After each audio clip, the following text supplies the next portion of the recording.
नगरपालिका परिषद की बोर्ड बैठक आयोजित हुई, जिसमें शहर के विकास से जुड़े 32 प्रस्तावों को सर्वसम्मति से पारित किया। बैठक में कई मुद्दों पर सवाल भी उठे, जिसमें स्ट्रीट लाइट की खरीद प्रक्रिया और माल रोड वसूली शामिल है। मसूरी नगरपालिका परिषद की बोर्ड बैठक में शहर के विकास से जुड़े कुल 32 प्रस्ताव सर्वसम्मति से पारित किए गए। हालांकि बैठक शुरू होने से पहले कुछ सभासदों ने कर्मचारियों को आवास न मिलने का मुद्दा उठाया। इस पर पालिका अध्यक्ष मीरा सकलानी ने आश्वासन दिया कि मकान तैयार है और जल्द ही आवंटन की प्रक्रिया शुरू की जाएगी। एक सभासद ने स्ट्रीट लाइट खरीद प्रक्रिया में गड़बड़ी का आरोप लगाया, तो वहीं अन्य सभासदों ने माल रोड वसूली में अनियमितता का मुद्दा उठाते हुए उच्च स्तरीय जांच की मांग की। बैठक में ये निर्णय लिया गया कि टाउन हॉल का संचालन अब नगर पालिका स्वयं करेगी।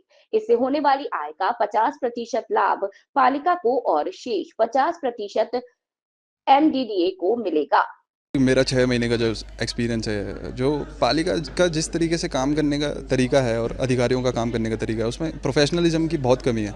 और रही बात पोल्स की या लाइट्स की, तो वो बहुत गहरा एक सोचने का विषय है कि अगर मार्केट हमने रिसर्च नहीं करी है और हम धड़ल्ले से कोई चीज़ मंगा रहे हैं और उसकी रख रखाव में या फिर उसकी वारंटी या उसकी ड्यूरेबिलिटी हम चेक नहीं कर रहे हैं, तो वो कहीं ना कहीं हानि सिर्फ पालिका को नहीं है और चंद लोगों को फ़ायदा पहुंच रहा है या क्या हो रहा है, पर वो हानि एट द एंड जनता के पैसे का। हम जनता के द्वारा चुन के आए हैं और हम जनता के हित की बात करते हैं। और आज हमने कर्मचारियों के हित की बात की, क्योंकि हमारे 3 कर्मचारी ऐसे हैं जिनसे द्वेष की भावना की जा रही है और उनके आवास जो है उनको एसडीएम साहब द्वारा ही आवंटित कर दिए गए थे, परंतु आज तक उनको चाबी नहीं दी जा रही। और आज हमने जब उनको पत्र दिया, सभी सभासदों द्वारा लिखित एक पत्र दिया गया था कि इनको आवास आवंटित किए जाएँ। और देखिए, मुख्य रूप से जो बरसात में जो बहुत महत्वपूर्ण जो चीज़ें, चाहे वो लाइटिंग की व्यवस्था है, चाहे वो सड़कों की व्यवस्था है। सड़कों का तो वैसे हम लोग ऑलरेडी प्रस्ताव पास कर भी चुके हैं,